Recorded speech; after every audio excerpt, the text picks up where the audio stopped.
11 ಸಾವು ಅಂತ ಹೇಳ್ತಾ ಇದ್ದಾರೆ, ಕೆಲವು ಕಡೆ 10 ಅಂತ ಹೇಳ್ತಾ ಇದ್ದಾರೆ. ಇರಲಿ, ನಾನೀಗಲೂ ಹೇಳ್ತಾ ಇದ್ದೀನಿ, 11 ಅಂತ ಓದಿದ್ದೀವೋ 10 ಅಂತ ಓದ್ತಾ ಇದ್ದೀವೋ, ಇದು ಯಾರೂ ಸಾಯಲೇ ಇಲ್ಲ ಅಂತ ಹೇಳಿದ್ರು ನಮಗೇನು ಬೇಜಾರಿಲ್ಲ.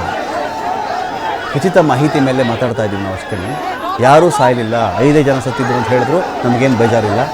ಸಾವಿನ ಸಂಖ್ಯೆ ಹೆಚ್ಚು ಮಾಡಿ ಓದುವಂತಹ ಬಯಕೆನೂ ನಮ್ಮದಲ್ಲ. ಮಕ್ಕಳು ಸತ್ತು ಹೋಗಿವೆ ರೀ, ಮಕ್ಕಳು ಸತ್ತು ಹೋಗ್ಬಿಟ್ಟಿವೆ. ಇದರಲ್ಲಿ ಅಪ್ಪನ ಜೊತೆ ಬಂದಿದ್ರು, ಅಮ್ಮನ ಜೊತೆ ಬಂದಿದ್ರು, ತಾತಾಜಿ ಜೊತೆ ಬಂದಿದ್ರು, ಸತ್ತು ಹೋಗ್ಬಿಟ್ರು. ಎಲ್ಲ ಅವ್ರವ್ರ ಪ್ರಾಣ ಅವ್ರವ್ರಿಗೆ ಕಷ್ಟ ಉಳಿಸ್ಕೊಳ್ಳೋದು, ಇನ್ನು ಬೇರೆಯವ್ರ ಪ್ರಾಣ ಕಾಪಾಡೋದು ಎಲ್ಲಿಂದ ಬಂತಂಥ ಟೈಮಲ್ಲಿ ಅಸಹಾಯಕನಾಗ್ಬಿಡ್ತಾನೆ ಮನುಷ್ಯ. 1000 ಜನ ಹಿಂದೆ ನುಗ್ಗಬೇಕಾದ್ರೆ ನನ್ನ ಮಗು ಒಂದು ಬಿದ್ದು ಹೋಗ್ಬಿಟ್ರೆ 1000 ಜನ ಹಿಂದೆ ತಳ್ತಾ ಇರ್ತಾರೆ. ನನ್ನ ಮಗು ಕೆಳಗಡೆ ಬಿದ್ದೋಗ್ಬಿಟ್ಟಿದೆ, ಬಿದ್ದಿದ್ದು ನನಗೆ ಗೊತ್ತಾಯಿತು, ಎತ್ಕೊಂಡಿರ್ತೀನಿ. ಅಥವಾ ಈ ಆನೆ ತನ್ನ ಕಾಲುಗಳ ಮಧ್ಯೆ ಮರಿನ್ ಸಾಗಿಸ್ಕೊಂಡು ಬರ್ತಿರುತ್ತಲ್ಲ, ಹಂಗೆ ಹೋಗ್ತಾ ಇರ್ತಾರೆ ಪುಟ್ಟ ಮಕ್ಕಳು ಕರ್ಕೊಂಡು. ಬಿದ್ದೋಯ್ತು ಮಗು, ತಾನು ಬಿದ್ದುಬಿಟ್ಟ ಅದ್ರ ಮೇಲೆ. ಅವನಿಗೆ ಉಸಿರು ಕಟ್ತಾ ಇರುತ್ತೆ, ಮಗು ಚೀರಾಡ್ತಾ ಇರುತ್ತೆ. ಮಗು 2 ಸೆಕೆಂಡ್ಗಳಲ್ಲಿ ಮಾತೇ ನಿಲ್ಲಿಸ್ಬಿಟ್ಟಿರ್ತದು. ಮಾತಾಡೋಕೆ ಇದ್ರ ಬಗ್ಗೆ ದಿವ್ಯಾಂಶಿಕಾ ಅವರ ತಾತ ಇದ್ರ ಬಗ್ಗೆ ಮಾತಾಡಿದ್ದಾರೆ ರೀ. ಅವ್ರ ಸ್ಥಿತಿ ಅಂತೂ ಇನ್ನು ಯಾರ್ಯಾರಿಗೂ ಬೇಡ, ಅವ್ರಿಗೂ ಕೂಡ. ಇದ್ದಿದ್ರಲ್ಲ ಆ ಮನುಷ್ಯ ಧೈರ್ಯವಾಗಾದ್ರೂ ಮಾತಾಡ್ತಾ ಇದ್ದಾರೆ ನೋಡಿ. ಇವರು ಮಧ್ಯಾಹ್ನ 2 ಗಂಟೆ ನನಗೆ ಫೋನ್ ಮಾಡೋರು ಸರ್. ನಮ್ಮ ದೊಡ್ಡ ಮಗಳು ಬೇರೆ ಮನೆಯಲ್ಲಿದ್ದಾರೆ. ಅವರು ದಿವ್ಯಾಂಶಿಕಾ ದಿವ್ಯಾ ಹುಡುಗಿ 9th ಕ್ಲಾಸ್ ಹೋಗಿದ್ದು ಇವಾಗ. 9th ಕ್ಲಾಸ್ ಹೋಗಿದ್ದು ಇವಾಗ. 9th ಕ್ಲಾಸ್ ಇದೆ. ಮಧ್ಯಾಹ್ನ 2 ಗಂಟೆಗೆ ನನಗೆ ಫೋನ್ ಮಾಡೋರೆ, ಈ ಥರ ನಾವು ಸ್ಟೇಡಿಯಂಗೆ ಹೋಗ್ತಾ ಇದೀವಿ ಅಂತ ಹೇಳಿ. ನಾನು ಬೇಡಮ್ಮ ಸೋಮವಾರ ಹುಷಾರಾಗಿ ಹೋಗಿ ಅಂತ ಹೇಳೋರೆ. ಅವರು ಅವ್ರ ಚಿಕ್ಕಮ್ಮ, ಅವರ ಅಮ್ಮ, ಇನ್ನೂ 2 ಸೇರಿ 4 ಜನ ಬಂದವ್ರೆ. ಆ ಗೇಟಲ್ಲಿ ಏನಾಗಿದೆ ಗೊತ್ತಿಲ್ಲ ಸರ್. ನಾನು ಮನೇಲಿದ್ದೆ, ನಾನು ವಿಷಯ ಗೊತ್ತಾಯ್ತು ಬಂದಿದ್ದೆ ಸರ್. ದಿವ್ಯಾಂಶಿಕಾ ಇವಾಗ 9th ಕ್ಲಾಸ್ ಹೋಗೋರು ಸರ್. 9th ಕ್ಲಾಸ್ ಜ್ಞಾನ ಇದು ಪೂರ್ವ ಪ್ರಜ್ಞಾ ಸ್ಕೂಲ್ ಸರ್. ನನಗೆ ಮೊಮ್ಮಗಳು ದಿವ್ಯಾಂಶಿಕಾ ಮೇಡಮ್ ಸರ್. ಇವರು ಮಧ್ಯಾಹ್ನ 2 ಗಂಟೆ ನನಗೆ ಫೋನ್ ಮಾಡೋರು ಸರ್. ಅವ್ರ ತಾತ ಆದರೂ ಇಷ್ಟು ಮಾತಾಡ್ತಿದ್ದಾರೆ. ಅವ್ರ ಅಜ್ಜಿನ ಕೇಳಿದ್ರೆ ನನಗೇನೋ ಮಾತು ಬರ್ತಿಲ್ಲಪ್ಪ ಅಂತ ಸನ್ನೆ ಮಾಡ್ತಾರೆ ಅವ್ರ ಅಜ್ಜಿ. ವೈದೇಹಿ ಆಸ್ಪತ್ರೆಯಿಂದ 16 ಜನ ವೈದೇಹಿಲೇ ದಾಖಲೆ ಮಾಡಿದ್ರಂತೆ. ಅದರಲ್ಲಿ 4 ಜನ ಸತ್ತು ಹೋಗಿದ್ದಾರೆ. ವೈದೇಹಿ ಆಸ್ಪತ್ರೆ ಒಂದರದ್ದೇ ಮಾಹಿತಿಯನ್ನು ಹೇಳ್ತಿರೋದು. ಹಿಂದೆ ವಿಜಯ್ ಮಲ್ಯ ಆಸ್ಪತ್ರೆ ಅಂತ ಕರಿತಾ ಇದ್ರಲ್ಲ, ಅಥವಾ ಮಲ್ಯ ಆಸ್ಪತ್ರೆ ಅಂತ ಕರಿತಾ ಇದ್ರಲ್ಲ, ಮಲ್ಯ ಹಾಸ್ಪಿಟಲ್ಲು, ಅದೊಂದರಲ್ಲೇ 4 ಜನ ಸತ್ತು ಹೋಗಿರೋದು. ಇದೀಗ DCM ಕೂಡ ಆ ಕಡೆಗೆ ಹೋಗ್ತಿದ್ದಾರೆ. ಇರಲಿ, ಅಲ್ಲೇ 4 ಜನ ಸತ್ತು ಹೋಗಿರೋದು ವೈದೇಹಿ ಆಸ್ಪತ್ರೆಯೊಂದರಲ್ಲೇ. ಎಲ್ಲೆಲ್ಲಿ ಹೋದರು, ಎಲ್ಲೆಲ್ಲಿ ಅವರ ಮೈಂಡು ಆ ಕ್ಷಣಕ್ಕೆ ಏನು ಬುದ್ಧಿ ಕೊಡ್ತೋ ದೇವರು ಭಗವಂತ ಆ ಕಡೆಗೆ ಎತ್ಕೊಂಡು ಹೋಗಿದ್ದಾರೆ ರೀ.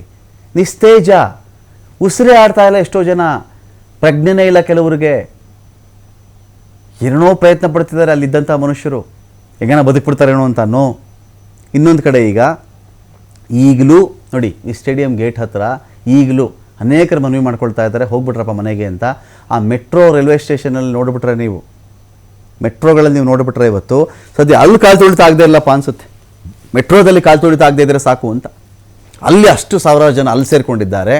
ಈ ಕಡೆ ಚಿನ್ನಸ್ವಾಮಿ ಸ್ಟೇಡಿಯಂನಲ್ಲಿ ಪರಿಸ್ಥಿತಿ ಹೇಳೋದೇ ಬೇಡ ನೋಡಿ. ಈ ಥರ ರೀ, ಖುಷಿಯಿಂದ ನಗುನಗುತ್ತಾ ಅಪ್ಪ ಅಮ್ಮ ಫ್ಯಾನ್ಸು ಜೊತೆಲಿ ಬಂದಂಥವ್ರು ಹೀಗೆ ಹೆಗಲ ಮೇಲಿನ ನಿಸ್ತೇಜ ಮನುಷ್ಯರಾಗಿ ವಾಪಸ್ ಹೋಗ್ತಾ ಇದ್ದಾರೆ ಅಲ್ಲಿಂದ. ಚಿನ್ನಸ್ವಾಮಿ ಸ್ಟೇಡಿಯಂ ಗೇಟ್ ಅದು.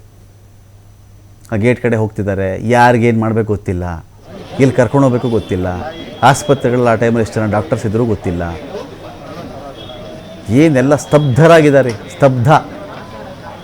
ನಾವೇನಾ ನಿನ್ನೆ ರಾತ್ರಿಯೆಲ್ಲ ಎಷ್ಟು ಸಂಭ್ರಮಿಸಿರೋದು, ನಮ್ಮದೇ ರಾಜ್ಯನೇನಪ್ಪ, ನಮ್ಮದೇ ದೇಶನ, ಇಷ್ಟು ಖುಷಿಯಾಗಿದ್ದಿದ್ದು ನಮ್ಮದೇ ದೇಶನ ಅಂತ ಹೇಳಿದ್ರು ನಂಬಿಸ್ತಿರ್ಲಿಲ್ಲ.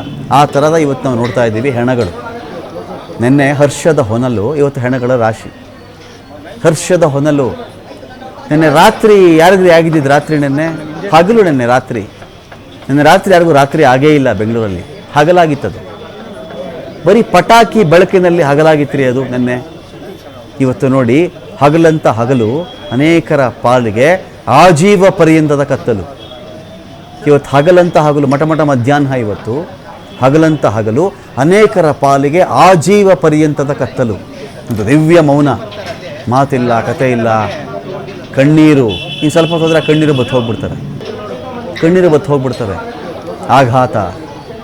ತಾತಾಜಿ ಎದುರುಗಡೆ ಮೊಮ್ಮಕ್ಕಳು ಸಾಯೋದಿದೆಯಲ್ರಿ, ಯಾರಿಗ್ರಿ ಬೇಕದು? ಯಾರು ಕೇಳ್ಕೊಳ್ತಾರೆ ಅದನ್ನು ನೋಡಿ. ಈ ಮಹಿಳೆ ಅಂತೂ ಮಾತಾಡೋಕ್ಕೆ ರೆಡಿ ಇಲ್ಲ. ಪೂರ್ಣ ಪ್ರಜ್ಞಾ ಸ್ಕೂಲ್ ಅಂತೆ ದಿವ್ಯಾಂಶಿಕಾ 9ನೇ ಕ್ಲಾಸು ಶುರುವಾಗಿದೆ, ಹೋಗ್ತಾ ಇತ್ತು, ಬಂತು ಕ್ರಿಕೆಟ್ದು ಫ್ಯಾನು ನಾನು, RCB ಅದು ಇದು, ವಿರಾಟ್ ಕೊಹ್ಲಿ ನೋಡಬೇಕು ಬಂತು, ವಾಪಸ್ ಹೋಗಲಿಲ್ಲ. ಸಿದ್ದರಾಮಯ್ಯನವರು ಕೂಡ ಈಗ ಆಲ್ರೆಡಿ ಬೋರಿಂಗ್ ಆಸ್ಪತ್ರೆ ಕಡೆಗೆ ಅವರು ಬಂದಿದ್ದಾರೆ, ವೈದೇಹಿ ಕಡೆಗೆ DK ಶಿವಕುಮಾರ್ ಅವರು ಹೋಗಿದ್ದಾರೆ, ಆಸ್ಪತ್ರೆ ಶವಾಗಾರಕ್ಕೆ CM DCM ಹೋಗಿ ವಿಸಿಟ್ ಮಾಡ್ತಾ ಇದ್ದಾರೆ ಅವರು, ಏನಾಯಿತು ಹೇಗಾಯಿತು ಅಂಥೇಳಿ.